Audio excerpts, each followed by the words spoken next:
ब्रह्ममुरारि सुरार्चितलिङ्गं निर्मलभाषि शोभितलिङ्गं चर्मज दुःखविनाशकलिङ्गं तत्प्रणमामि सदाशिवलिङ्गं देवमुनिः प्रवरार्चितलिङ्गं कामदहनकरुणाकरलिङ्गं रावणदर्पविनाशकलिङ्गं तत्प्रणमामि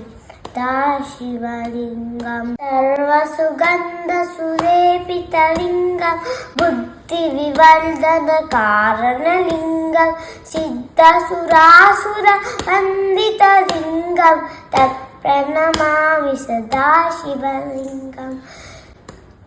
कनकमहामणिभूषितलिङ्गं पनपटिवेष्टितशोभितलिङ्गं दक्षसुयज्ञविनाशकलिङ्गं तत्प्रणमामि सदाशिवलिङ्गं कुङ्कुमचन्दनलेपितलिङ्गं पङ्कजहार सुशोभितलिङ्गं संशितपापविनाशनलिङ्गं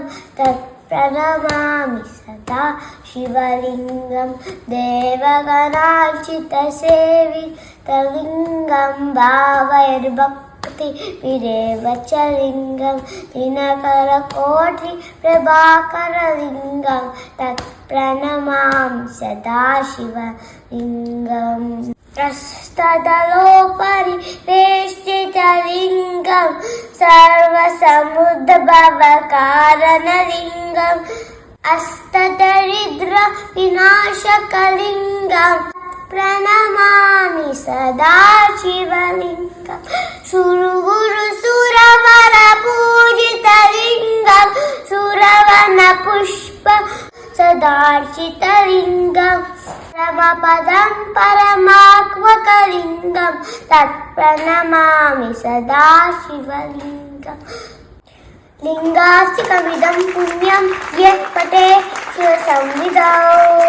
शिवेन सर्वं मोदते।